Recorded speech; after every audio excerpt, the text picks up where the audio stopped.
Lord's Prayer in the Hebrew. Everybody repeat after me to the best of your ability. Abanawa, Shabbat Shemayim, Quadash, Haya, Shamka, Yahweh, Malakwafka, Taba'a, Ratazaka, Haya, Aisha, Ba'aratiza, Kawa, Haya, Bashamayim, Nathanawa, Lacham, Kol, Yawum, Wasalaknawa, Chawabwaknawa, Kasalaknawa, Chawabukyanawa, Wala'a, Dabayanawa, Manasaya 1, Abol, Hawashainawa, Mayan, Rai, Kaya, Laka, Hamalakwath, Waha'ala, Wahathapa Arath, Lai Walumyum, Amun. Now we're going to read it in English. God. This is the book of Matthew.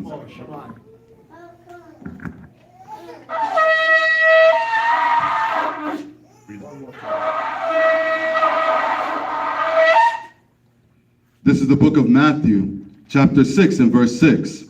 But thou, when thou prayest, enter into thy closet, and when thou hast shut thy door, pray to thy Father which is in secret, and thy Father which seeth in secret shall reward thee openly.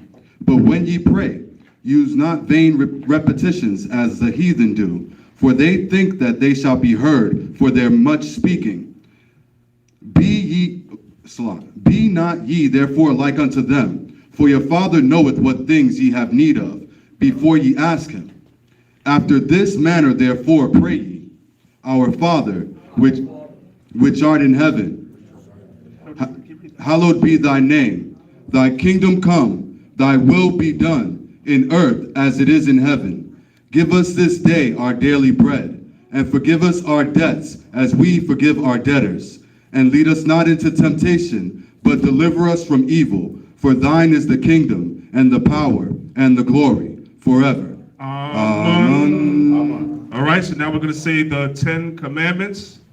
Repeat after me, everybody, in the Hebrew. La'a, Yahaya, Laka, Alahayim, Akaryum, Alpanya.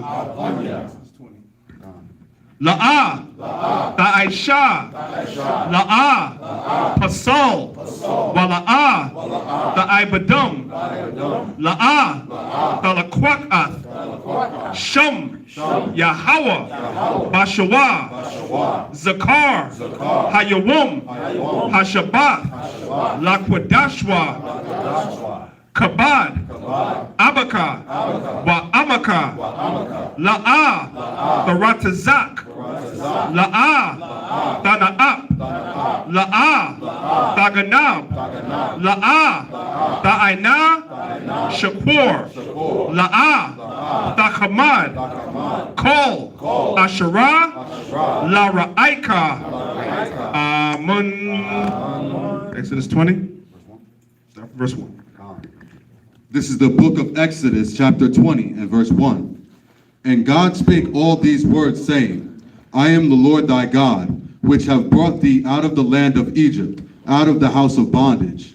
Thou shalt have no other gods before me. Thou shalt not make unto thee any graven image, or any likeness of anything that is in heaven above, or that is in the earth beneath, or that is in the water under the earth. Thou shalt not bow down thyself to them, nor serve them. For I, the Lord thy God, am a jealous God, visiting the iniquity of the fathers upon the children, unto the 3rd and 4th generation of them that hate me, and showing mercy unto thousands of them that love me, and keep my commandments. Thou shalt not take the name of the Lord thy God in vain, for the Lord will not hold him guiltless that taketh his name in vain. Remember the Sabbath day, to keep it holy. 6 days shalt thou labor, and do all thy work. But the 7th day is the Sabbath of the Lord thy God. In it thou shalt not do any work. Thou, nor thy son, nor thy daughter, nor thy manservant, nor thy maidservant, nor thy cattle, nor thy stranger that is within thy gates. For in 6 days the Lord made heaven and earth, and the sea, and all that in them is, and rested the seventh day. Wherefore the Lord blessed the Sabbath day, and hallowed it. Honor thy father and thy mother, that thy days may be long upon the land which the Lord thy God giveth thee. Thou shalt not kill. Thou shalt not commit adultery. Thou shalt not steal. Thou shalt not bear false witness against thy neighbor. Thou shalt not covet thy neighbor's house. Thou shalt not covet thy neighbor's wife, nor his manservant, nor his maidservant, nor his ox, nor his ass, nor anything that is thy neighbor's. Amen. Amen. Give me Psalms 121. We're going to do Psalms, 121st Psalms. Second. Okay, guys, repeat after me. Anasha, Ayunyamya, Al, Haharyam, Ma'ayun, Yabawa'a, Isaiah, Yabawa'a, Mayahawa, Sha'aisha, Shamayim, Wa'arataza, La'a, Yanathan, Lamawat, Regalia, Yala'a, Nawum, Shashamaria, Hana, Yala'a, Nawum, Wala'a, Yashun, Shashawamar, Yasha'Allah, Yahweh, Shamaria, Yahweh, Tazalia, Ayal, Yumyanya, Yad, Hashamash, Yala'ah, Hakaya, Bayawum, Wala'ah, Halabana, Balayala, Yahweh, Yashamaria, Makal, Rai, Yashamar, Napashya, Yahweh, Shamaria, Hawalakia, Wabawa'aya, Ma'aitha, Wa'aid, Iwalum, Amun. 121st Psalms in English, please. Khan. This is the book of Psalm, chapter 121. I will lift up mine eyes unto the hills, from whence cometh my help. My help cometh from the Lord, which made heaven and earth. He will not suffer thy foot to be moved. He that keepeth thee will not slumber. Behold, he that keepeth thee, Salak, he that keepeth Israel shall neither slumber nor sleep.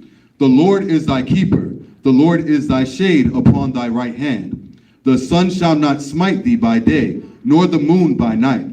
The Lord shall preserve thee from all evil. He shall preserve thy soul. The Lord shall preserve thy going out and thy coming in, from this time forth and even forevermore. Amen. Now let's say the Shemais, everybody. Repeat after me. Shema, Yashar Allah, Yahweh, Allah Hayanawa, Yahweh, Achad, Shema, Yashar Allah, Yahweh, Allah Hayanawa, Yahweh, Achad, Shema, Yashar Allah, Yahweh, Allah Hayanawa, Yahweh, Akkad. That's Deuteronomy 6 and 4. Hear, O Israel, Yahweh our power, Yahweh is one. All praises. All right, everybody be seated. Everybody be seated.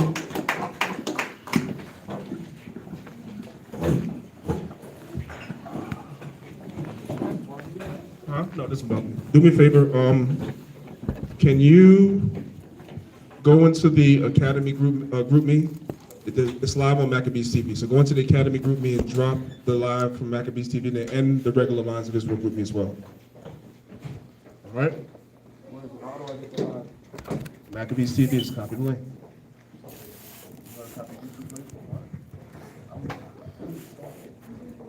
I'll do it.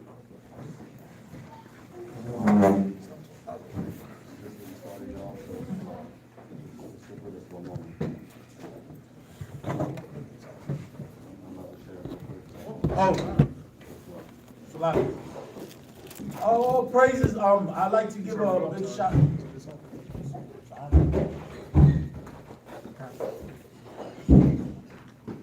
Mike. Mike.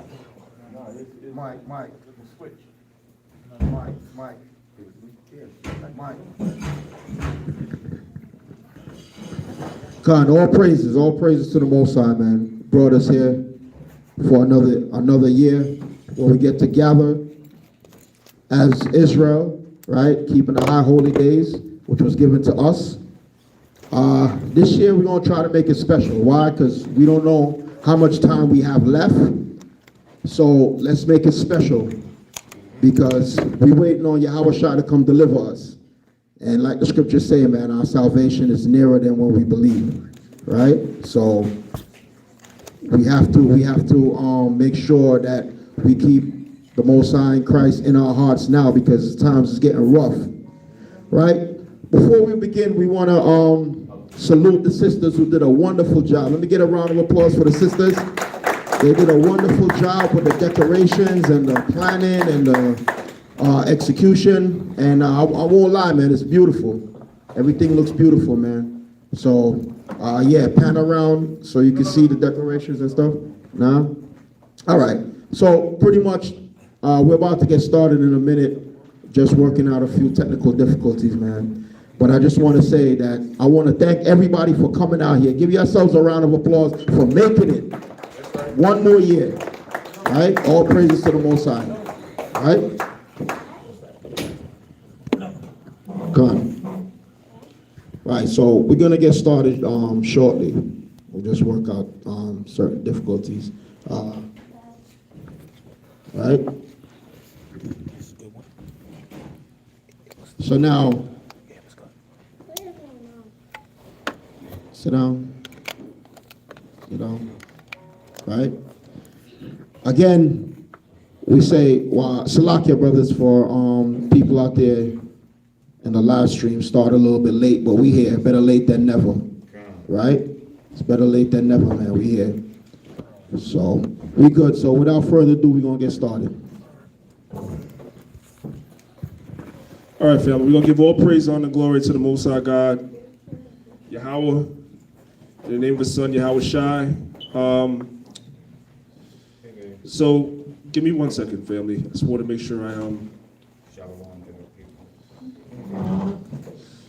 So this is a great time to be alive. This is probably the best time in history to actually be alive because we're coming to the end of this kingdom. That's right. And everything that the prophets spoke about in ancient times, we're beginning to see those things manifest themselves before our eyes. So this is a great time to be alive, all right? It's a time of great tribulation, great mourning, especially for the other nations. But for us, it's a great time to be alive because who knows, maybe in our lifetime or maybe possibly in our children's lifetime, we're going to see Hamashiach and Hawashai come back and return and deliver Israel, you know, if it be the Most High's will. So give me 1 second.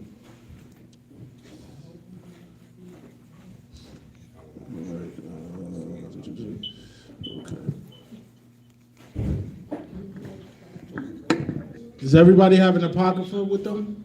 All right, we're going to be reading out of the book of First Maccabees.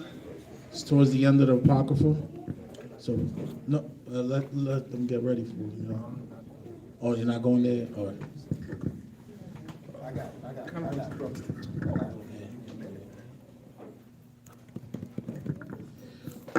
Well, like he said, this is the best time in history for us to be alive because we can see all the signs that Hamashiach told us that will be end time signs, right? We can see wars, rumors of wars. This vaccine, it looks like it may not be the mark, but it's damn sure close to it. It's damn sure close, yeah. I mean, you have to have a card to go anywhere right now. You know what I mean? You ready? Yeah. All right, family. So listen, we're getting a late start here today, right? So I got paper and pen over there if anybody wants to take notes because I'm going to breeze through this. So if you want to take notes, go over there and get some paper and pen and take notes, because I'm going to breeze pretty much through this. I'm not going to have time to actually, go real slow. Let's start off with the book of Daniel, chapter 2, verse 44, family, please. Daniel, chapter 2, and verse 44. Let me get this is the only mic that's working now? Yeah. Salakia preached this went out, I don't know why. All right. Daniel, chapter 2, verse 44. All right? Read that. Khan, this is the book of Daniel, chapter 2, and verse 44. And in the days of these kings shall the God of heaven set up a kingdom which shall never be destroyed, and the kingdom shall not be left to other people, but it shall break in pieces and consume all these kingdoms, and it shall stand forever. Right, so the days of these kings is talking about when Daniel saw the vision, there were 4 beasts, right? And the Most High, we're in the end of the 4th beast right now, which is the revised or renewed Roman Empire, which America is a part of that. And the Most High said, in the days of these kings, give me Psalms 23. The Most High said, in the days of these kings, the Most High would set up another kingdom that will never be destroyed. So the Most High is not even waiting for this kingdom to go down before the Most High begins to start setting up that next kingdom that's going to rule forever, and that's the nation of Israel, right? So give me the book of Psalms, chapter 23, right? And read verse 5, just the first part of verse 5. Read that. Khan, this is the book of Psalm, chapter 23, and verse 5. Thou preparest a table before me in the presence of mine enemies. So the Most High said in the days of these kings, the Most High was going to set up another kingdom that was never going to be destroyed.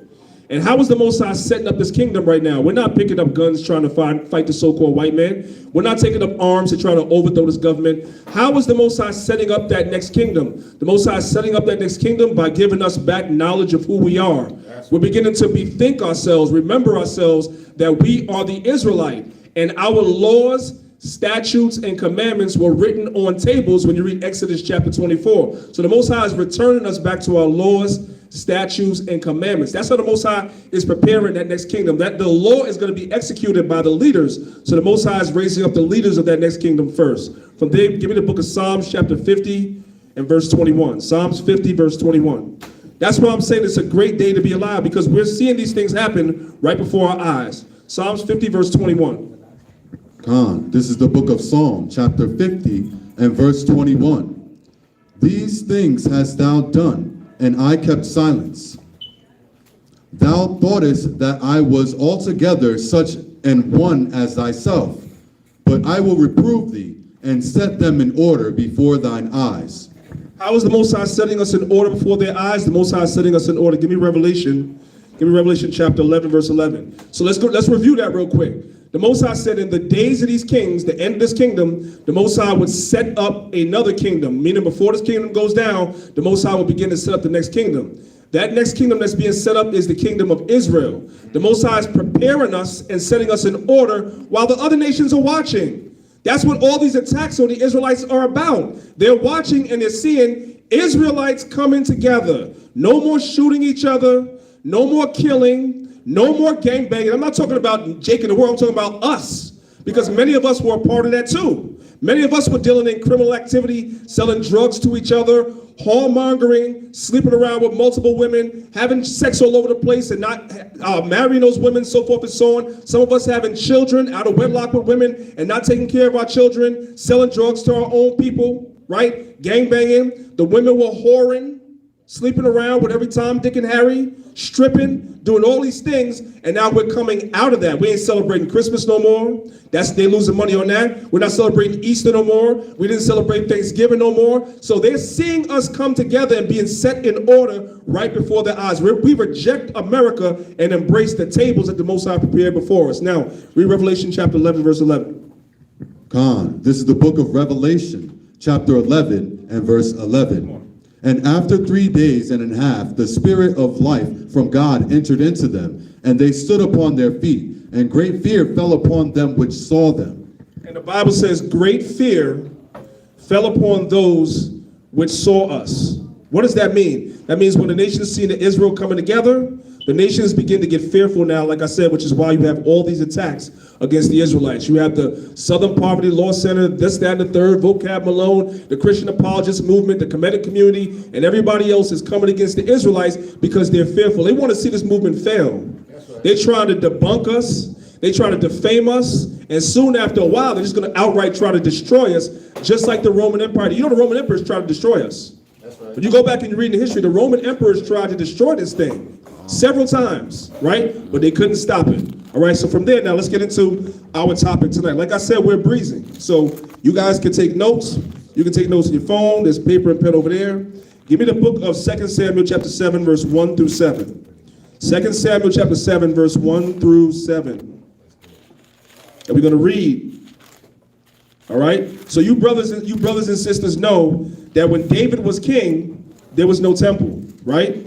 So the Most High visited David through the prophet Nathan and told David, it's time for me to have a house for myself. You built a house for yourself. I can't have a house. The Most High told David, it's time for me to have a house, right? So David had in mind to build the Most High's house, right? But here's the thing. David killed too many people.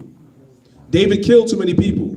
So I'm just going to hold the mic and you read 2 Samuel chapter 7, verses 1 through 7. Read that. Khan. This is the book of 2 Samuel chapter 7, verse 1. And it came to pass, when the king sat in his house, and the Lord had given him rest round about from all his enemies, that the king said unto Nathan the prophet, See now, I dwell in an house of cedar, but the ark of God dwelleth within curtains. And Nathan said to the king, Go, do all that is in thine heart, for the Lord is with thee. And it came to pass that night that the word of the Lord came unto Nathan, saying, Go and tell my servant David, Thus saith the Lord, Shalt thou build me an house for me to dwell in? Whereas I have not dwelt in any house since the time that I brought up the children of Israel out of Egypt, even to this day, but have walked in a tent and in a tabernacle. In all the places wherein I have walked with all the children of Israel, spake I a word with any of the tribes of Israel, whom I commanded to feed my people Israel, saying, Why build ye not me an house of cedar? Khan. That's the 7. Okay, good. So the Most High told David to build him a house. Now go to 1 Chronicles chapter 22. 1 Chronicles chapter 22. Because as I mentioned to you guys before, the Lord told David to build a house, but David had killed too many people. So the Most High told David he wasn't the one that the Most High wanted to build a house. So give me 1 Chronicles chapter 22, and we're going to read verses 1 through 10. Read. Then David said, This is the house of the Lord God, and this is the altar of the burnt offering for Israel. And David commanded to gather together the strangers that were in the land of Israel. And he set masons to hew wrought stones to build the house of God. And David prepared iron in abundance for the nails, for the doors of the gates, and for the joinings, and brass in abundance without weight. Also cedar trees in abundance, for the Zidonians and they of Tyre brought much cedar wood to David. And David said, Solomon, my son, is young and tender, and the house that is to be builded for the Lord must be exceeding magnifical, of fame and of glory, throughout all countries. I will therefore now make preparation for it. So David prepared abundantly before his death. Then he called for Solomon his son, and charged him to build an house for the Lord God of Israel. And David said to Solomon, My son, as for me, it was in my mind to build an house unto the name of the Lord my God. But the word of the Lord came to me, saying, Thou hast shed blood abundantly, and hast made great wars. Thou shalt not build an house unto my name, because thou hast shed much blood upon the earth in my sight. Behold, a son shall be born to thee, who shall be a man of the rest, and I will give him rest from all his enemies round about. For his name shall be Solomon, and I will give peace and quietness unto Israel in his days. He shall build an house for my name, and he shall be my son, and I will be his father, and I will establish the throne of his kingdom over Israel forever. Right, so the Most High had Solomon be the one to build a temple because David had shed too much blood. That's why David didn't build a temple. Although the Lord put it in David's mind to build a temple, and the Lord gave David the instructions on how the temple was supposed to be built, Solomon actually carried that out. From there, go to the book of 2 Chronicles, chapter 7, we're reading verses 1 through 9. So the Most High put it in the spirit of David to build the temple. Solomon is the one that actually had to build it because David killed too many people. So let's read about that. 2 Chronicles chapter 7, verses 1 through 9. Khan, this is the book of 2 Chronicles chapter 7 and verse 1. Now when Solomon had made an end of praying, the fire came down from heaven and consumed the burnt offering and the sacrifices, and the glory of the Lord filled the house. And the priests could not enter into the house of the Lord, because the glory of the Lord had filled the Lord's house. And when all the children of Israel saw how the fire came down, and the glory of the Lord upon the house, they bowed themselves with their faces to the ground upon the pavement, and worshipped, and praised the Lord, saying, For he is good, for his mercy endureth forever. Then the king and all the people offered sacrifices before the Lord, and King Solomon offered a sacrifice of 20 and 2,000 oxen, and 120,000 sheep. So the king and all the people dedicated the house of God, and the priests waited on their offices, the Levites also with instruments of music of the Lord, which David the king had made to praise the Lord, because his mercy endureth forever.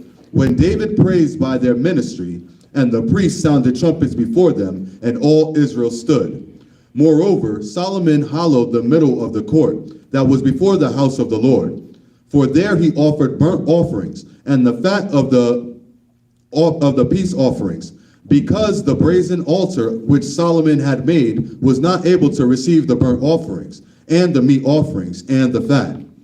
Also at the same time Solomon kept the feast 7 days, and all Israel with him, a very great congregation, from entering in of Hamath unto the river of Egypt.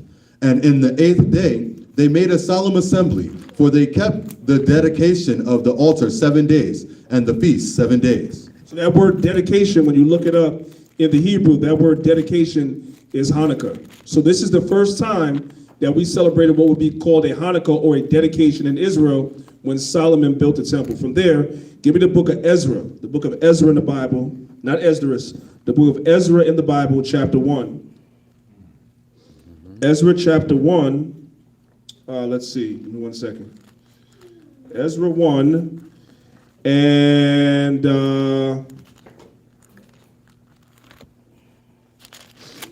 we're going to read verses 1 through 5. Ezra chapter 1, verses 1 through 5. Khan, this is the book of Ezra, chapter 1 and verse 1.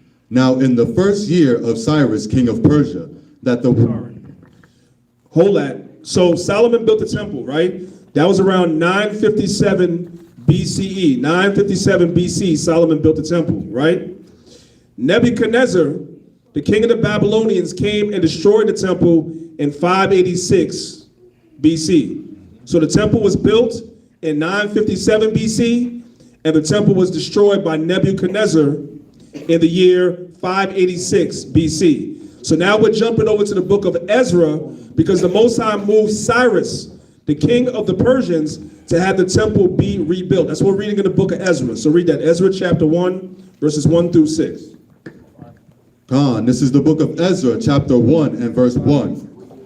Now in the first year of Cyrus, king of Persia, that the word of the Lord by the mouth of Jeremiah might be fulfilled, the Lord stirred up the spirit of Cyrus, king of Persia, that he made a proclamation throughout all his kingdom, and put it also in writing, saying, Thus saith Cyrus, king of Persia, the Lord God of heaven hath given me all the kingdoms of the earth, and he hath charged me to build him an house at Jerusalem, which is in Judah.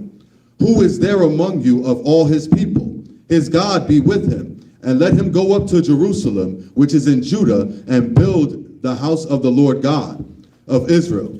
He is the God which is in Jerusalem. And whosoever remaineth in any place where he sojourneth, let the men of his place help him with silver, and with gold, and with goods, and with beasts, beside the freewill offering for the house of God that is in Jerusalem.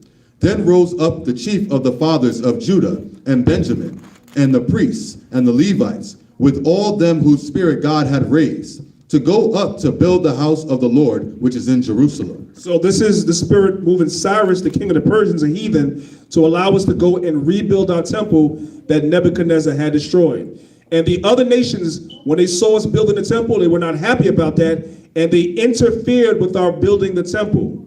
They interfered with us and held our hands and tried to keep us from building the temple, right? So now we're going to jump to Ezra chapter 6. Ezra chapter 6, and we're going to read verses 14 through 16, the book of Ezra in the Bible. Chapter 6, verses 14 through 16. Read that. Khan, this is the book of Ezra, chapter 6 and verse 14. And the elders of the Jews builded, and they prospered through the prophesying of Haggai the prophet and Zechariah the son of Iddo. And they builded and finished it, according to the commandment of the God of Israel, and according to the commandment of Cyrus and Darius and Artaxerxes, king of Persia. And this house was finished on the 3rd day of the month Adar, which was in the 6th year of the reign of Darius the king. And the children of Israel, the priests and the Levites, and the rest of the children of the captivity, kept the dedication of this house of God with joy. So we started building the temple, rebuilding the temple during the time of Cyrus, and we didn't finish it until the time of Darius. And we kept the feast of dedication of the house with joy for a second time. So understand, you have the first temple period. That's when Solomon built it. From Solomon till the time that Nebuchadnezzar destroyed it. That's the first temple period. Then you have in Israel what's known as the second temple period. The second temple period is from this point when the temple was rebuilt all the way until the time when the Greeks came in and destroyed the temple again. All right, so that's what we're reading right now. So now, from there, now we can go and get what we're looking to get. So today's feast, get the book of 1 Maccabees chapter 1. Get the book of 1 Maccabees chapter 1. So what we're reading now, brothers and sisters, is we're reading about the feast of rededication. So you guys can understand that when Judas and them were able to get the temple back, they rededicated the second temple that had been built during and finished during the time of Darius. Does everybody understand that? They were rededicating the temple because they had lost control of the temple to the Greeks for a certain amount of time, as we're about to read, okay? So the first dedication was when? Solomon. Second dedication was when? Nehemiah. Ezra and Nehemiah. And third dedication? Maccabees. Understand? Okay, go. Read what you got. 1 Maccabees chapter 1. Matter of fact, I'm going to hold the mic. 1 Maccabees chapter 1, verse 1. Read that. Khan. This is the first book of the Maccabees, chapter 1 and verse 1. And it happened after that Alexander, the son of Philip, the Macedonian, who came out of the land of Chittim, had smitten Darius, king of the Persians and Medes, that he reigned in his stead, the first over Greece. So understand, Alexander was the first king of a united Greece. Before he was ruling, you had the sons of Japheth that were ruling in those areas. And the so-called white man deposed those people and took over those areas and started calling himself Greeks. And he became the first of his nation over a united Greece. That's what it's saying. If somebody was ever to tell you, well, there were kings of Greece before Alexander, yeah, it wasn't a united Greece. He was the first king of his nation over a united Greece, an Edomite. Read. Khan, verse 2. And made many wars, and won many strongholds, and slew the kings of the earth, and went through to the ends of the earth, and took spoils of many nations. Right, so he went through to the ends of the earth and took spoils of many nations. One of those nations that he came into, when you read and you go into history, in the Josephus, he came into Jerusalem, he came into Israel, right? But he didn't pillage or destroy Israel or the temple in his day. Why? Because the Israelite priests, they met Alexander on the way out, right? And they showed him the book of Daniel. Now, I don't know if it was Daniel chapter 2, Daniel chapter 7, 8, or 9, but they showed Alexander himself in the book of Daniel and said that he was that king. So that way, he actually did not destroy Jerusalem or the temple in his day. And what you guys are going to find out, listen very carefully, because this plays into what we're going to go into in 1 Maccabees chapter 1. You had a lot of Israelites. When Alexander came into Jerusalem, a lot of Israelites joined Alexander's army from that point. So you had Israelites that were voluntarily beginning to Hellenize themselves during the time of Alexander the Great. Okay? You can read about that in the Josephus. Read on. Khan. Insomuch that the earth was quiet before him, whereupon he was exalted, and his heart was lifted up. And he gathered a mighty strong host, and ruled over countries. He gathered a mighty strong host with Israelites in that army too, and other nations as well. Read on. And ruled over countries, and nations, and kings, who became tributaries unto him. And after these things he fell sick, and perceived that he should die. Now, there's no real primary source on this, but some of the scholars say that Alexander caught a STD. Now, you guys already know what he was probably doing. Y'all already know what them Greeks was doing. So anyway, read on. Verse 6. Wherefore he called his servants, such as were honorable, and had been brought up with him from his youth, and parted his kingdom among them, while he was yet alive. So before he died, he gathered he gathered a couple of generals. It was more than 4. It was actually 5. He gathered 5 generals, and he parted his kingdom amongst the 5 generals. But what happened was one of those generals eventually lost his kingdom to the other 4, so the Bible records it as being 4 generals, all right? Now, Alexander did have a son, but the problem was he died while the woman was still pregnant, so his son never got to rule the kingdom. Instead, he parted his kingdom amongst the 4 primary generals. You have Lysimachus, right? You have Cassander. Those guys are not really important. The Bible doesn't spend a lot of time talking about them. The other 2 primary generals you have is Ptolemy and Seleucus. Ptolemy and Seleucus. And from the Seleucid line is where you get Antiochus that we're about to read now. From the Seleucid line is where you get the Antiochians. All right, let's go. Verse 7. So Alexander reigned 12 years and then died, and his servants bear rule every one in his place. So his servants, talking about those 4 generals, they bear rule, everyone in their place. Just a side note, you guys know I've been going through this in the academy, and I've been teaching this in class. The largest kingdom that was given to Alexander's general was the Seleucid Empire. And you'll notice that a lot of the 7 churches of Asia Minor in Revelation and a lot of Paul's missions was in that Seleucid Empire because the Hellenization was heavy over there. A lot of our people left their customs. The same way that they joined Alexander's army, later on they would be joining onto those Greek customs during Antiochus' time. And we're going to read that today. Read on. And after his death, they shall all put After his death, they all put crowns upon themselves. So did their sons after them many years. So after Alexander's death, his 4 generals, their sons put crowns on their head many years. You have all the Ptolemies that were ruling Egypt, from Ptolemy 1 all the way on down. You also had all the Seleucids. The only difference between the Ptolemies and the Seleucids is the Ptolemies were all named Ptolemy. The Seleucid line, not so. Some of them were named Seleucus, some of them were named Antiochus, but it's all the Seleucid line.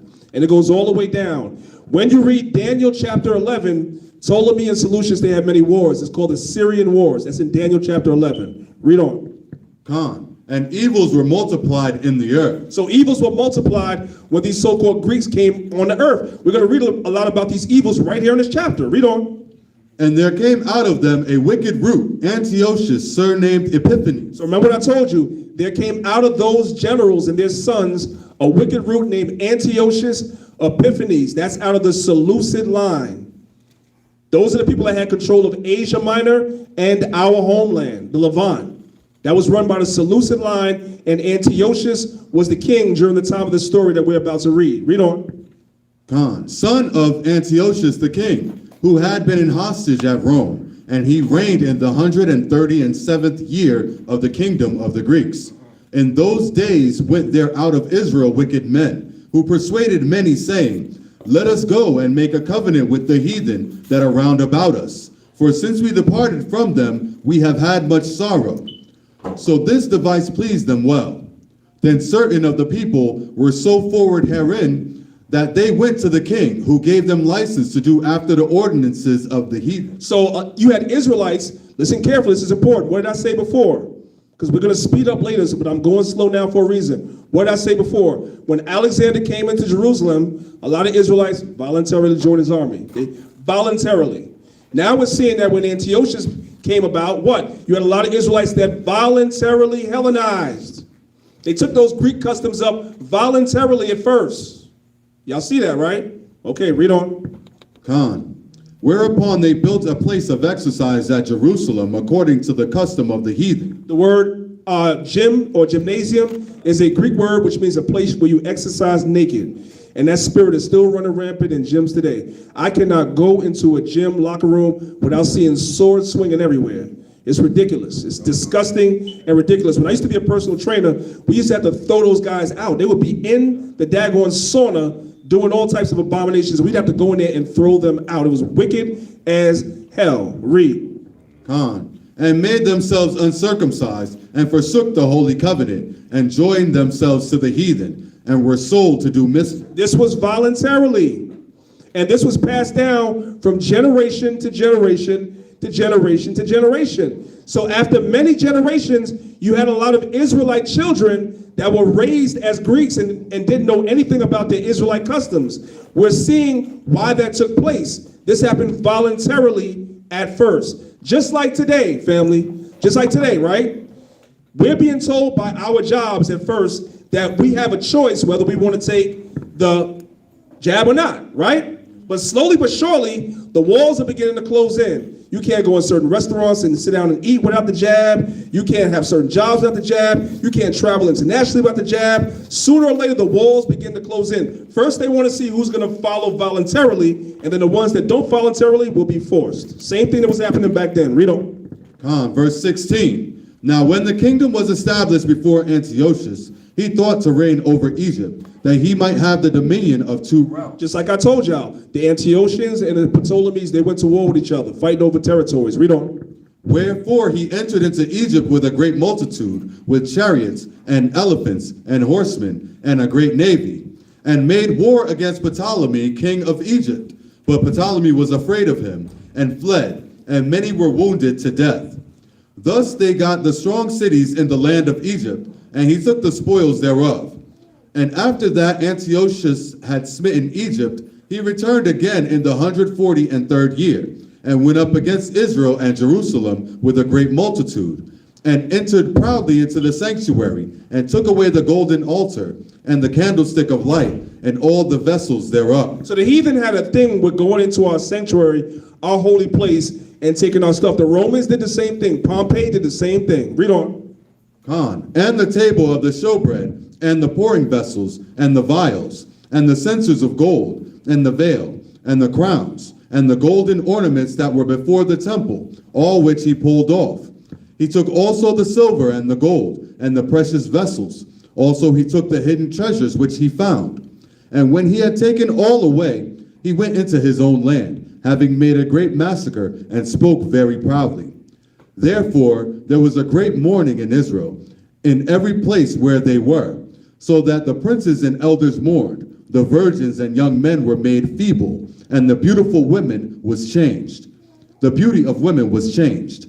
Every bridegroom took up lamentation, and she that sat in the marriage chamber was in heaviness.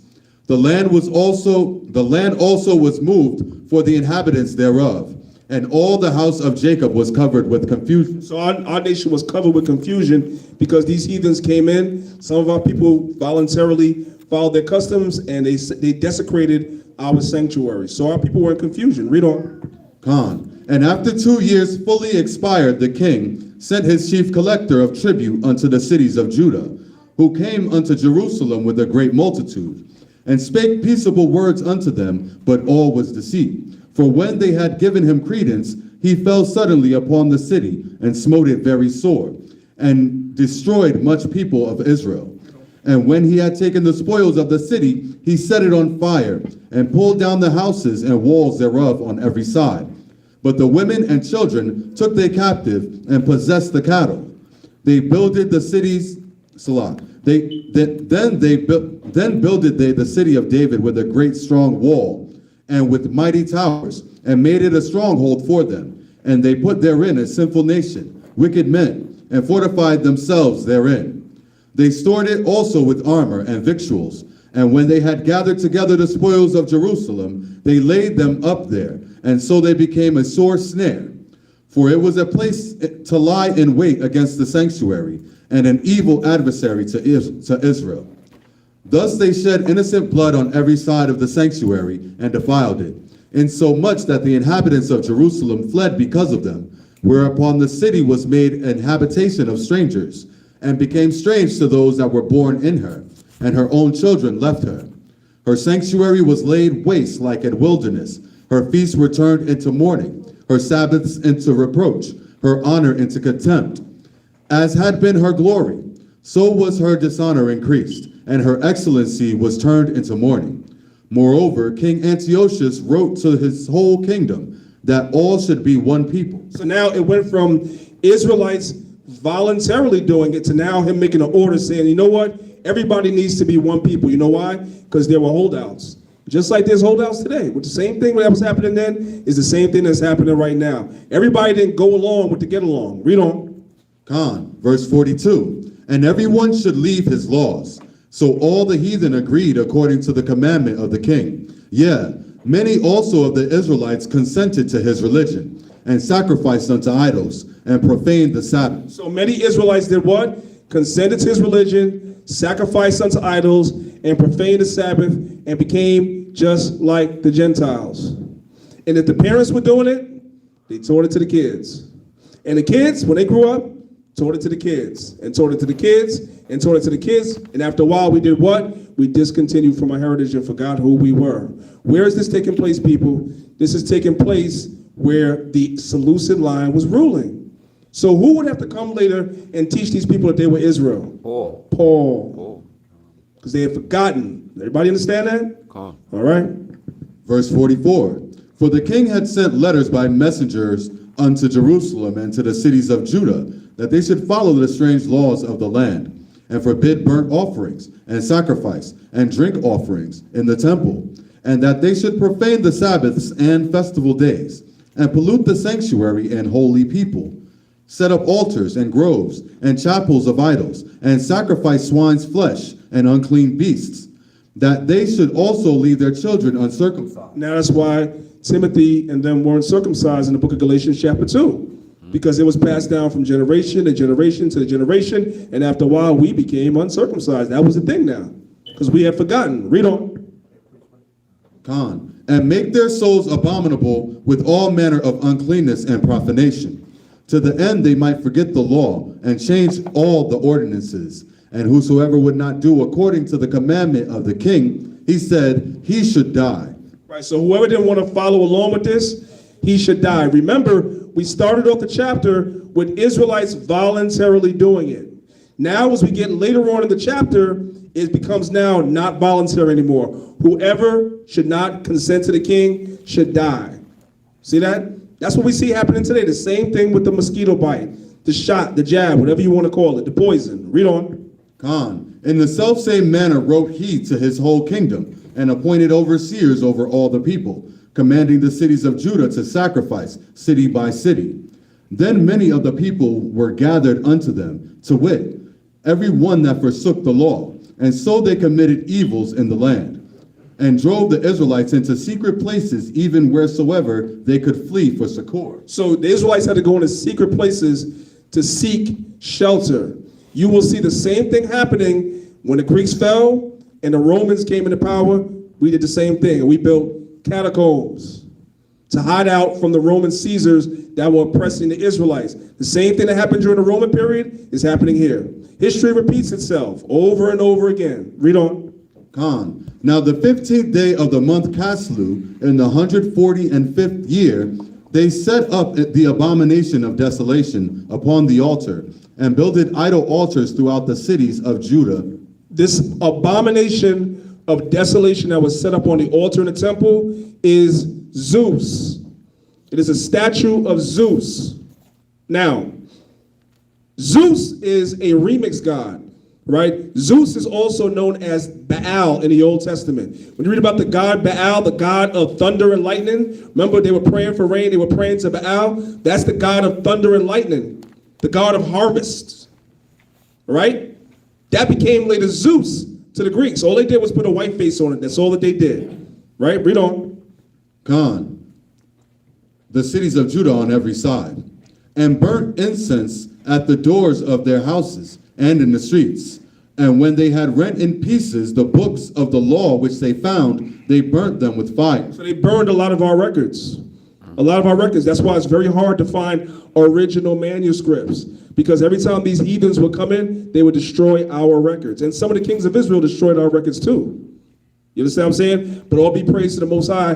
There was a profession in Israel called being a scribe. So a lot of the scribes would make copies upon copies upon copies upon copies of our records. So there were always copies, but there's no such thing as an original, or what they call an autographed manuscript, because we constantly had to make copies because the heathen were constantly destroying our copies.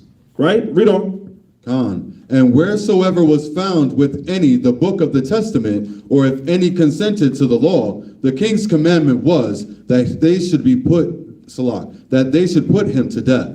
Same thing that you guys seen in Roots, Mandingo, and all that stuff like that. You know what I'm saying? They asked, what's your name? Toby. What's your name? What's your name? My name is Kunta. What's your name? My name is Kunta. What's your name? Toby. Whipped it out of them. Straight up and down. Read on. Thus did they by their authority unto the Israelites every month, to as many as were found in the cities. And by the way, the Spanish Inquisition, same thing. Y'all see how history repeats itself over and over and over and over again? These devils don't have new tactics. They keep repeating the same tactics over and over and over again. The Greeks did it, the Romans did it, the Spanish Inquisition, so forth and so on. Same thing, same thing. Read on. Con. Now the 25th day of the month, they did sacrifice upon the altar, upon the idol altar, which was upon the altar of God. So remember I said that they had Zeus there, and they sacrificed to Zeus on the altar. That's wicked as hell. Read on. Con. At which time, according to the commandment, they put to death certain women that had caused their children to be circumcised. So they put fear of the people. The women that had actually circumcised their children and not followed the law, they put them to death. And the children. All right? No longer voluntary now. Read on. And they hanged the infants about their necks, and rifled their houses, and slew them that had circumcised them. Howbeit many in Israel were fully resolved and confirmed in themselves not to eat any unclean thing. Wherefore they chose rather to die, that they might not be defiled with meats, and that they might not profane the holy covenant. So then they died. And there was a very great wrath upon Israel. It was wrath upon Israel because we as the Israelites had sinned. So the Most High allowed these other nations to come against us. Read chapter 2. Go ahead. Con. This is the book of 1 Maccabees, chapter 2, and verse 1. In those days arose Mattathias, the son of John, the son of Simeon, a priest of the son of Jorib, from Jerusalem, and dwelt in Modin. And he had 5 sons, Johanan, called Cadus, Simon, called Thasi, Judas, who was called Maccabeus, Eleazar, called Avaran, and Jonathan, whose surname was Aphas. And when he saw the blasphemies that were committed in Judah and Jerusalem, he said, Woe is me! Wherefore was I born to see this misery of my people and of the holy city, and to dwell there, when it was delivered into the hand of the enemy, and the sanctuary into the hand of strangers. Her temple is become as a man without glory. Her glorious vessels are carried away into captivity. Her infants are slain in the street. Her young men with the sword of the enemy. What nation hath not had part in her kingdom and gotten of her spoils? All her ornaments are taken away. Of a free woman she is become a bondslave. And behold, our sanctuary, even our beauty and our glory, is laid waste, and the Gentiles have profaned it. To what end therefore shall we live any longer? Then Mattathias and his sons rent their clothes, and put on sackcloth, and mourned very sore. In the meanwhile, the king's officers, such as compelled the people to revolt, came into the city Modin, to make them sacrifice. And when many of Israel came unto them, Mattathias also and his sons came together.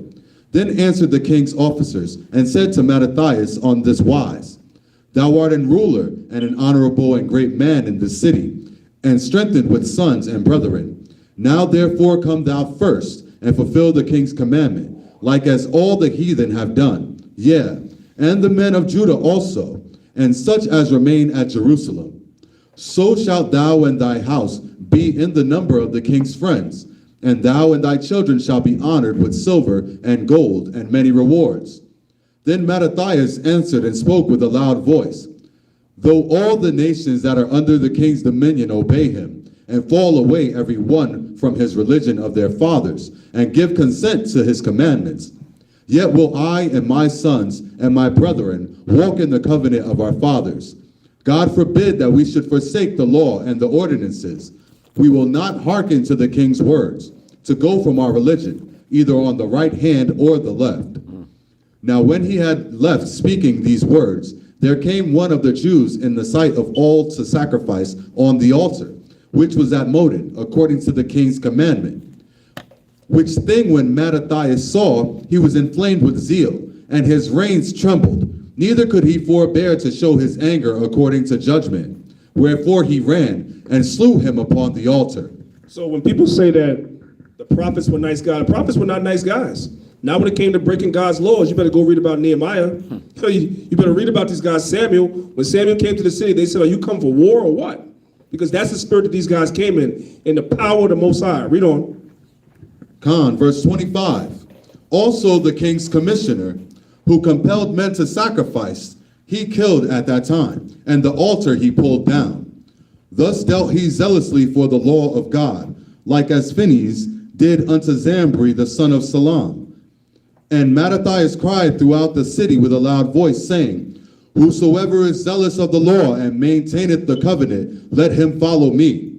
So he and his sons fled into the mountains, and left all that ever they had in the city. Then many that sought after justice and judgment went down into the wilderness to dwell there, both they and their children and their wives and their cattle, because afflictions increased sore upon them. Now when it was told the king's servants and the host that was at Jerusalem in the city of David, that certain men who had broken the king's commandment were gone down into the secret places in the wilderness, they pursued after them a great number, and having overtaken them, they camped against them, and made war against them on the Sabbath day. And they said unto them, let that which ye have done hitherto suffice. Come forth, and do according to the commandment of the king, and ye shall live. But they said, we will not come forth, neither will we do the king's commandment to profane the Sabbath day. So then they gave them the battle with all speed. Howbeit they answered them not, neither cast they a stone at them, nor stopped the places where they lay hid, but said, let us all die in our innocency. Heaven and earth shall testify for us, that ye have put us to death wrongfully. So they rose up against them in battle on the Sabbath, and they slew them, with their wives and children and their cattle, to the number of 1,000 people. Now when Mattathias and his friends understood hereof, they mourned for them right sore. And one of them said to another, if we all do as our brethren have done, and fight not for our lives and laws against the heathen, they will now quickly root us out of this earth. At that time, therefore, they decreed, saying, whosoever shall come to make battle with us on the Sabbath day, we will fight against him, neither will we die all, as our brethren that were murdered in the secret places. Then came there unto him a company of Assyrians, who were mighty men of Israel, even all such as were voluntarily devoted unto the law. Also all they that fled for persecution joined themselves unto them, and were a stay unto them. So they joined their forces, and smote sinful men in their anger, and wicked men in their wrath. But the rest fled to the heathen for succor. Now, according to some scholars, those Assyrians that you read about, those Assyrians are where you get your Pharisees from eventually. Just so y'all know, that's what the scholars say. Some scholars say. Read on. Verse 45. Then Mattathias and his friends went round about, and pulled down the altars. And what children soever they found within the coast of Israel uncircumcised, those they circumcised valiantly. They pursued also after the proud men, and the work prospered in their hand. So they recovered the law out of the hand of the Gentiles, and out of the hand of kings. Neither suffered they the sinner to triumph. Now when the time drew near that Mattathias should die, he said unto his sons, now hath pride and rebuke gotten strength, and at the time of destruction, and the wrath of indignation. Now therefore, my sons, be ye zealous for the law, and give your lives for the covenant of your fathers. Call to remembrance what acts our fathers did in their time. So shall ye receive great honor and an everlasting name. Was not Abraham found faithful in temptation? And it was imputed unto him for righteousness. Joseph, in the time of his distress, kept the commandment and was made Lord of Egypt. Phinehas, our father, in being zealous and fervent, obtained the covenant of an everlasting priesthood. Jesus, for fulfilling the word, was made a judge in Israel. Caleb, for bearing witness before the congregation, received the heritage of the land. David, for being merciful, possessed the throne of an everlasting kingdom.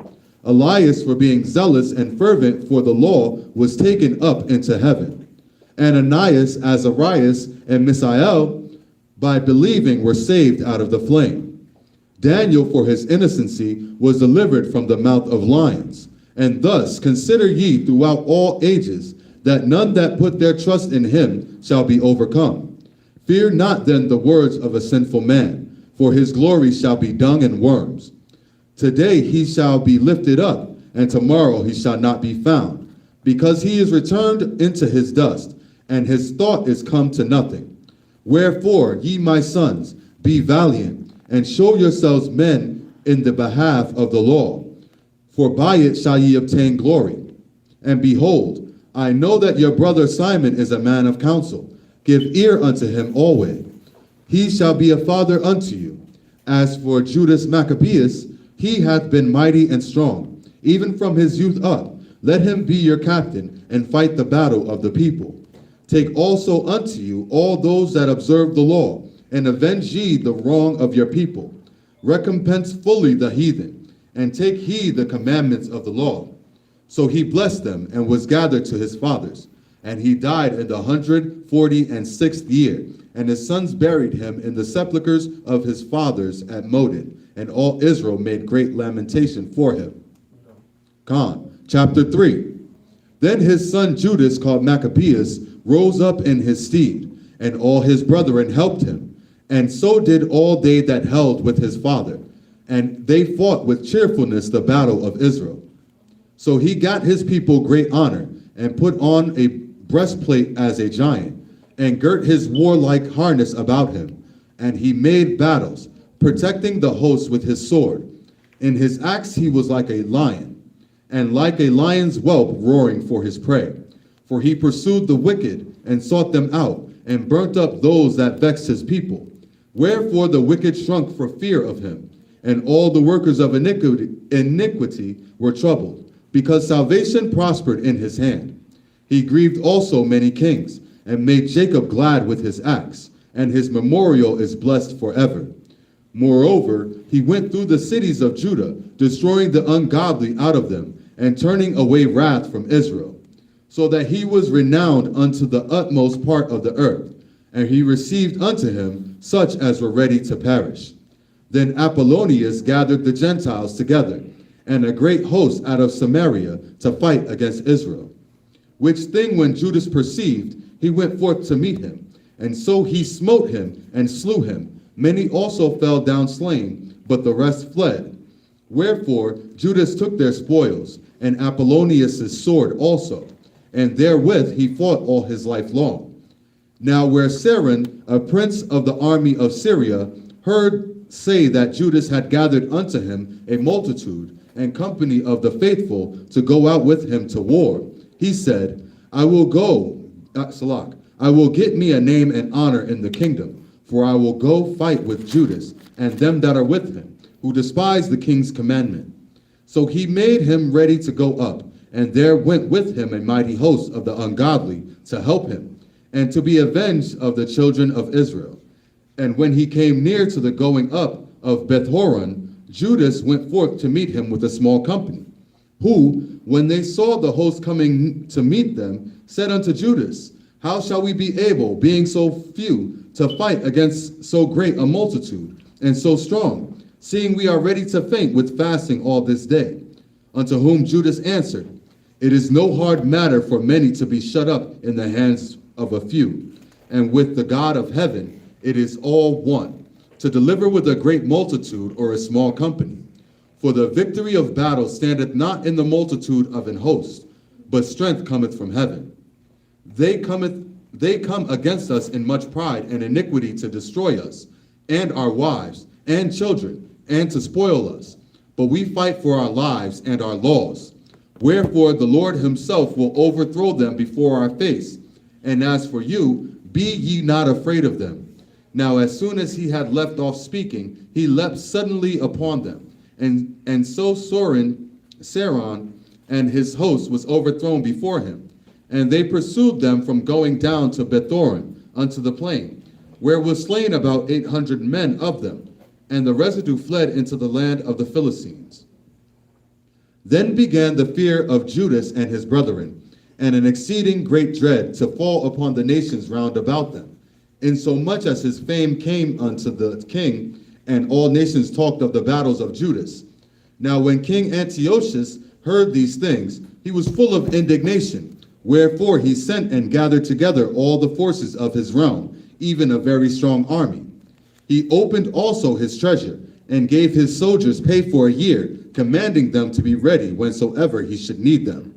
Nevertheless, when he saw that the money of his treasures failed, and that the tributes in the country were small, because of the dissension and plague which he had brought upon the land in taking away the laws which had been of old time, he feared that they should not be able to bear the charges any longer, nor to have such gifts to give so liberally as he did before. For he had abounded above the kings that were before him. Wherefore, being greatly perplexed in his mind, he determined to go into Persia, there to take the tributes of the countries, and to gather much money. So he left Lysias, a nobleman, and one of the blood royal, to oversee the affairs of the king from the river Euphrates unto the borders of Egypt, and to bring up his son Antiochus until he came again. Moreover, he delivered unto him the half of his forces, and the elephants, and gave him charge of all things that he would have done, as also concerning them that dwelt in Judah and Jerusalem. To wit, that he should send an army against them, to destroy and root out the strength of Israel, and the remnant of Jerusalem, and to take away their memorial from that place, and that he should place strangers in all their quarters, and divide their land by lot. So the king took the half of the forces that remained, and departed from Antioch, his royal city, the 147th year. And having passed the river Euphrates, he went through his countries. Then Lysias chose Ptolemy, the son of Doramenus, and Nicanor, and Gorgias, mighty men of the king's friends. And with them he sent 40,000 footmen, and 7,000 horsemen, to go into the land of Judah, and to destroy it, as the king commanded. So they went forth with all their power, and came and pitched by Emmaus in the plain country. And the merchants of the country, hearing the fame of them, took silver and gold very much, with servants, and came into the camp to buy the children of Israel for slaves. A power also of Syria and of the land of the Philistines joined themselves unto them. Now when Judas and his brethren saw that miseries were multiplied, and that the forces did encamp themselves in their borders, for they knew how the king had given commandment to destroy the people and utterly abolish them, they said one to another, let us restore the decayed estate of our people, and let us fight for our people and the sanctuary. Then was the congregation gathered together, that they might be ready for battle, and that they might pray and ask mercy and compassion. Now Jerusalem lay void as a wilderness.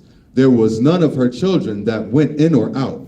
The sanctuary also was trodden down, and aliens kept the stronghold, the heathen and their habitation in that place. And joy was taken from Jacob, and the pipe with the harp ceased. Wherefore the Israelites assembled themselves together, and came to Maspah, over against Jerusalem. For in Maspah was the place where they prayed aforetime in Israel. Then they fasted that day, and put on sackcloth, and cast ashes upon their heads, and rent their clothes, and laid open the book of the law, wherein the heathen had sought to paint the likeness of their images. They brought also the priest's garments, and the first fruits, and the tithes. And the Nazarites they stirred up, who had accomplished their days. Then cried they with a loud voice toward heaven, saying, What shall we do with these? For thy sanctuary is Salakia. What shall we do with these? And whither shall we carry them away? For thy sanctuary is trodden down and profaned, and thy priests are in heaviness, and brought low. And lo, the heathen are assembled together against us to destroy us. What things they imagine against us, thou knowest. How shall we be able to stand against them, except thou, O God, be our help? Then sounded they with trumpets, and cried with a loud voice. And after this Judas ordained captains over the people, even captains over thousands, and over hundreds, and over fifties, and over tens. But as for such as were building houses, or had betrothed wives, or were planting vineyards, or were fearful, those he commanded that they should return, every man to his own house, according to the law. So the camp removed and pitched upon the south side of Emmaus. And Judas said, Arm yourselves, and be valiant men, and see that ye be in readiness against the morning, that ye may fight with these nations that are assembled together against us to destroy us and our sanctuary. For it is better for us to die in battle than to behold the calamities of our people and our sanctuary. Nevertheless, as the will of God is in heaven, so let him do. Khan, this is the book of 1 Maccabees, chapter 4, and verse 1. Then took Gorgias 5,000 footmen and 1,000 of the best horsemen, and removed out of the camp by night, to the end he might rush in upon the camp of the Jews, and smite them suddenly. And the men of the fortress were his guides. Now when Judas heard thereof, he himself removed, and the valiant men with him, that he might smite the king's army which was at Emmaus, while as yet the forces were dispersed from the camp. In the mean season came Gorgias by night into the camp of Judas. And when he found no man there, he sought them in the mountains. For said he, These fellows flee from us. But as soon as it was day, Judas showed himself in the plain with 3,000 men, who nevertheless had neither armor nor swords to their minds. And they saw the camp of the heathen, that it was strong and well harnessed, and compassed round about with horsemen, and these were expert of war. Then said Judas to the men that were with him, Fear ye not their multitude, neither be ye afraid of their assault. Remember how our fathers were delivered in the Red Sea, when Pharaoh pursued them with an army. Now therefore let us cry unto heaven, if peradventure the Lord will have mercy upon us, and remember the covenant of our fathers, and destroy this host before our face this day, that so all the heathen may know that there is one who delivereth and saveth Israel. Then the strangers lifted up their eyes, and saw them coming over against them. Wherefore they went out of the camp to battle. But they that were with Judas sounded their trumpets. So they joined battle, and the heathen being discomfited fled into the plain. Howbeit, all the hindmost of them were slain with the sword, for they pursued them unto Gazara, and unto the plains of Idumea, and Azotus, and Jamnia, so that there were slain of them upon 3,000 men. This is the book of 1 Maccabees, chapter 4, and verse 16. This done, Judas returned again with his host from pursuing them, and said to the people, Be not greedy of the spoils, inasmuch as there is a battle before us. And Gorgias and his hosts are here by us in the mountain. But stand ye now against our enemies, and overcome them, and after this ye may boldly take the spoils. As Judas was yet speaking these words, there appeared a part of them looking out of the mountain, who when they perceived that the Jews had put their hosts to flight, and were burning the tents, for the smoke that was seen declared what was done, when therefore they perceived these things, they were sore afraid, and seeing also the host of Judas in the plain ready to fight, they fled every one into the land of strangers. Then Judas returned to spoil the tents, where they got much gold and silver and blue silk and purple of the sea and great riches. And after this they went home and sung a song of thanksgiving and praised the Lord in heaven, because it is good, because his mercy endureth forever. Thus Israel had a great deliverance that day. Now all the strangers that had escaped came and told Lysias what had happened, who, when he heard thereof, was confounded and discouraged, because neither such things as he would were done unto Israel, nor such things as the king commanded him were come to pass. The next year, therefore, following Lysias, gathered together 70,000 choice men of foot, and 5,000 horsemen, that he might subdue them. So they came into Idumea, and pitched their tents at Bethsura, and Judas met them with 10,000 men. And when he saw that mighty army, he prayed and said, Blessed art thou, O Savior of Israel, who didst quell the violence of the mighty man by the hand of thy servant David, and gavest the host of strangers into the hands of Jonathan, the son of Saul, and his armor-bearer. Shut up this army in the hand of thy people Israel, and let them be confounded in their power and horsemen. Make them to be of no courage, and cause the boldness of their strength to fail away, and let them quake at their destruction. Cast them down with the sword of them that love thee, and let all those that know thy name praise thee with thanksgiving. So they joined battle, and there were slain of the host of Lysias about 5,000 men. Even before them they slain. Now when Lysias saw his army put to flight, and the manliness of Judas's soldiers, and how they were ready either to live or die valiantly, he went into Antiochus, and gathered together a company of strangers. And having made his army greater than it was, he proposed to come again into Judea. Then said Judas and his brethren, Behold, our enemies are discomfited. Let us go up to cleanse and dedicate the sanctuary. Upon this all the hosts assembled themselves together, and went up into Mount Sion. And when they saw the sanctuary desolate, and the altar profaned, and the gates burned up, and shrubs growing in the courts as in a forest, or in one of the mountains, and the priests' chambers pulled down, they rent their clothes and made a great lamentation, and cast ashes upon their heads, and fell down flat to the ground upon their faces, and blew an alarm with the trumpets, and cried toward heaven. Then Judas appointed certain men to fight against those that were in the fortress, until he had cleansed the sanctuary. So he chose priests of blameless conversation, such as had pleasure in the law, who cleansed the sanctuary, and bare out the defiled stones into an unclean place. And when as they consulted what to do with the altar of burnt offerings, which was profaned, they thought it best to pull it down, lest it should be a reproach to them, because the heathen had defiled it, wherefore they pulled it down, and laid up the stones in the mountain of the temple in a convenient place, until there should come a prophet to show what should be done with them.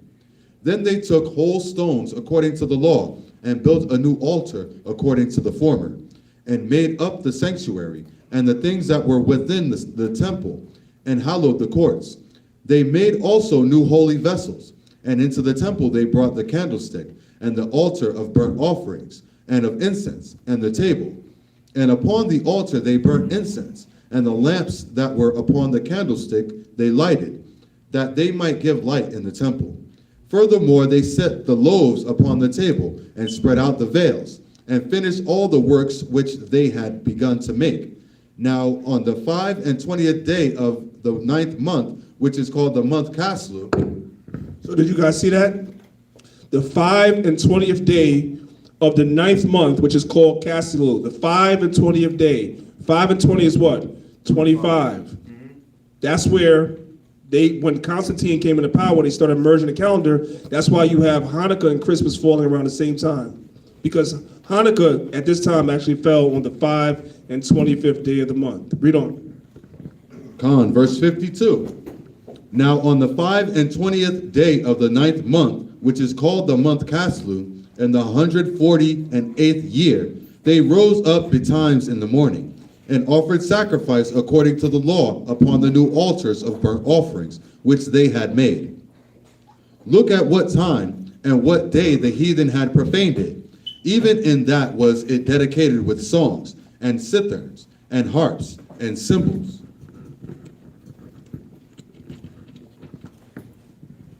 Then all the people fell upon their faces, worshiping and praising the God of heaven, who had given them good success. And so they kept the dedication of the altar 8 days, and offered burnt offerings with gladness, and sacrificed the sacrifice of deliverance and praise. They decked also the forefront of the temple with crowns of gold, and with shields, and the gates and the chambers they renewed, and hanged doors upon them. Thus was there very great gladness among the people, for that the reproach of the heathen was put away. Moreover, Judas and his brethren, with the whole congregation of Israel, ordained that the days of the dedication of the altar should be kept in their season from year to year, by the space of 8 days, from the 25th day of the month Caslu, with mirth and gladness.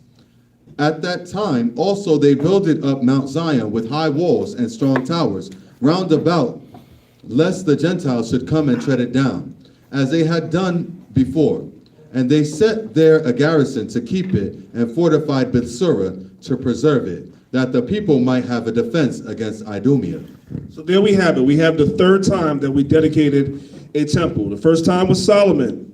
The second time was after Cyrus gave us the decree that we should rebuild the temple, and we finished it during the time of Darius. We dedicated the temple then, and now we dedicated the temple this third time. This is the Feast of Rededication. So you guys see that, that's 3 times. Now, from there, go to the book of John, chapter 10. John, chapter 10, verse 22 and 23 to prove that Hamashiach, Yahushua, Jesus Christ, also observed the Feast of Dedication as well. It was a custom that was continued throughout Israel, because there's a argument amongst Israelites about whether the Feast of Dedication is actually ordained of the Father, right? Because it's not in Leviticus chapter 23. However, we can see the greatest Israelite ever actually keeping the Feast of Dedication in the book of John. So read that. Khan, this is the book of John, chapter 10 and verse 22. And it was at Jerusalem the feast of the dedication, and it was winter. And Yahushua walked in the temple in Solomon's porch. So Yahushua was actually in the temple in Solomon's porch during the Feast of Dedication, all right? So clearly we can see that Yahushua kept the Feast of Dedication. So we give all praise, honor, and glory to the Most High for our holy days. Our holy days have meanings. Everybody give the Most High a hand, please. Everybody give the Most High a hand for another Feast of Dedication. You know, this has been really quickly, this has been a good year, you know, for us, because remember that in 2020, we weren't able to keep holy days because, you know, of the, you know what, right? And now in 2021, we were able to keep all of our holy days this year. And we don't, as things progress, we don't know what's going to happen, right? Everything is open right now, but now they're saying what is this, like the 5th variant or whatever it is now? So we don't know how many holy days that we have left that we're actually going to be able to all come under one roof. So we definitely, when we come together, we need to enjoy these days with feast, gladness, mirth, and all that stuff. Is very, very important, right? Now, before I close out, because we got a late start, so I'm not really going to prolong, right? Let's go to the book of Matthew chapter 26. We're going to read verses 6 through 13, because that's a decree by Captain Tahun that we have to do that every time. So let me give you guys a little bit of history while you guys are, Captain Tahun decreed that we have to do that, right? Well, the scriptures decree it, and he makes sure that he enforces it. He's the enforcer, right? So real quick, let me give you guys a little bit of history before we get there. So we dedicated the temple during the time of the Maccabees, right? Okay. Now, after the Greeks came out of power, who came into power next? The Romans, right? So Pompey went into the temple, right, and went into the Holy of Holies and defiled the Holy of Holies. That's Pompey, right? Pompey is right before Julius Caesar. Pompey and Julius Caesar were like ruling together, and then Pompey was killed, and Julius Caesar became the first Roman Caesar. So all the way from back then, you had Pompey that went into the temple, right? Then you had another guy by the name of Crassus that plundered the temple in 54 BC as well, right?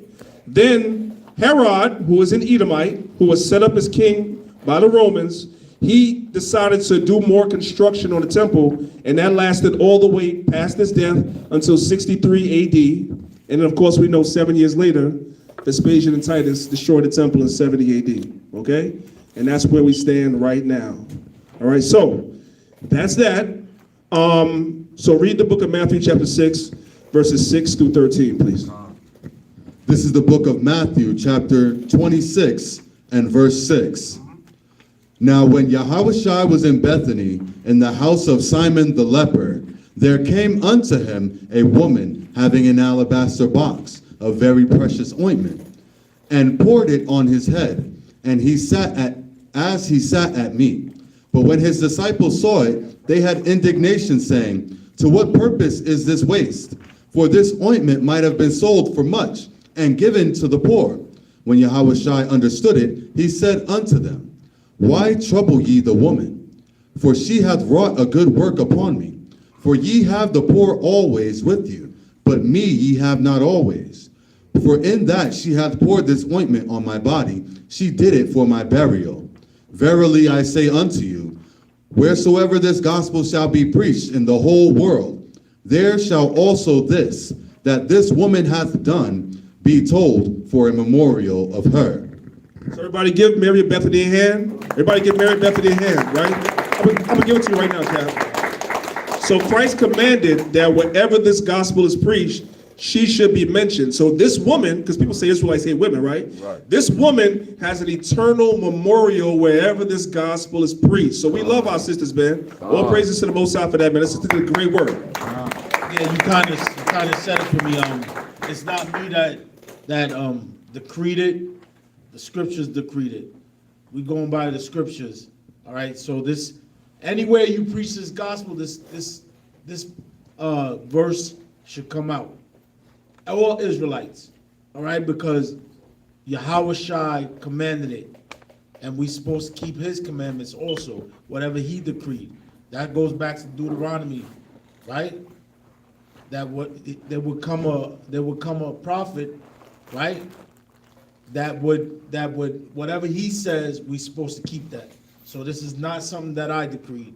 This is the scriptures decreeing it. Yeah, all praises to the Most High for that. And we know that our sisters are essential to this work. I tell the sisters all the time, if you guys look around the room, the sisters did a fantastic job, man. Y'all should give them a hand for that. Give the sisters a hand for that. They did a fantastic job. They got a lot of food in the back for us to eat. They beautified the place and made the place look beautiful. So, I give the sisters a lot of credit, a lot of props for that. Okay, so, we give all praise, honor, glory to the Most High God, Yahweh, for another feast of dedication. All praises to the Most High. Y'all know after this, Purim is up next, and then Passover, right? Passover is the big one, right? So we're going to start preparing for Passover now. All right, we're going to start having those conversations about Passover right now. We want to do it up real big for Passover, Most High allow, all right? So with that being said, family, we got started late. I kind of had to rush through the service. I do apologize for that. But with that being said, everybody, Imadium, Wapandium Hakwadam, which means rise and face the east, right?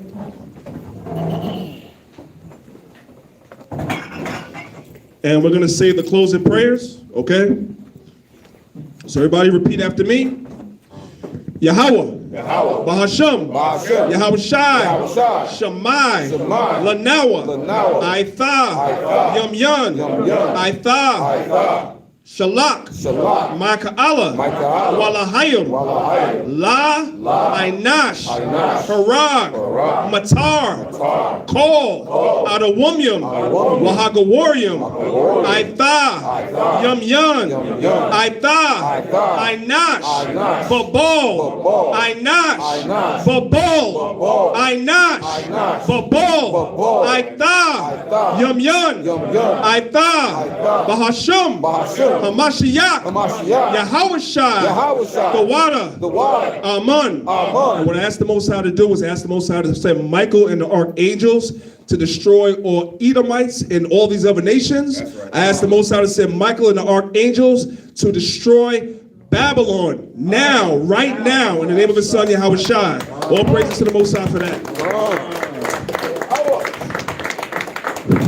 Yahweh, Bahasham, Yahushai, Shammai, Lanawa, Aitha, Yum, Aitha, Shalach, Rapaya Allah, Walahayim, La, Shamar, Ail, Barak, Rapah, Kol, Akim, Aqua, Pa, Yasharallah. Yasharallah. Wa. Ba.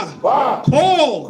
Bayasaparium. Bayasaparium. Aitha. Yum Yun. Aitha. Shalak. Ahabium. Rabium. Shaqualium. Rabium. Kazakium. Rabium. Aitha. Yum Yun. Aitha. Ahashum. Yahawashai. The water. Amun. And ask the Most High in the name of his son to send Raphael, which is Raphael, and the archangels to heal, to bless all brothers, all sisters, all camps, because we don't hate no camps, all camps. I ask the Most High also to send riches, to send love, so forth and so on our nation in the name of his son, Yahweh Shai. Okay? So with that, we're going to say the four corners. All right? Everybody just repeat after me. Yahweh, Bahasham, Yahweh Shai, Barak Lanawa, Wayashar Allah, Wahabayath, Saparium. Everybody turn to the right. Yahweh, Bahasham, Yahweh Shai, Barak Lanawa, Wayashar Allah, Wahabayath, Saparium. Sorry, everybody turn to the right.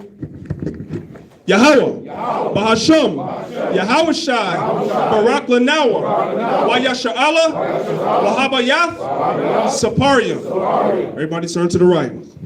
Yahweh, Bahasham, Yahweh Shai, Barak Lanawa, Wayashar Allah, Wahabayath, Saparium. All praises to the Most High. All right. So what we did was we prayed to the four corners, and we asked the Most High, Yahweh. Bahashem is in the name of Yahweh Shai. Barak Lanawa, which is bless us now. Wayasha'al is bless Israel. And Wahabayath Saparium. Bayath is house, and the word Sapar is books. So the house of books would be schools. We ask the Most High to bless all the schools in the four corners of the earth, all right? So with that being said, sisters, be seated, please. All right? Brethren, we're going to do a salute. In 1 second. 1 second. Okay? Brothers, do a salute. Everybody in Madhu Shabbat, please. Loud and strong. But we don't care if we wake the neighbors up. We want to let them know we're here. We're going to do a nice, mighty, strong salute for Israel. Men of Israel, Madhu! Barak! Yahweh Ba'ashem Yahshua Barakatah! Prophet Shalom! Prophet Shalom! Prophet Shalom! Yadiyam Matzah, hands down. That's right. That's Einash Babon. That's Most High to destroy Babylon. Now, with that being said, brothers, let's face the sisters. Sisters, please stand up. All right. We're going to ask the Most High to bless our sisters as well, which is Yahweh Hashem Yahweh Shai Shamar Athan. All right, let's go. Men of Israel, Madhu! Barak! Yahweh Hashem Yahweh Shai Shamar Athan.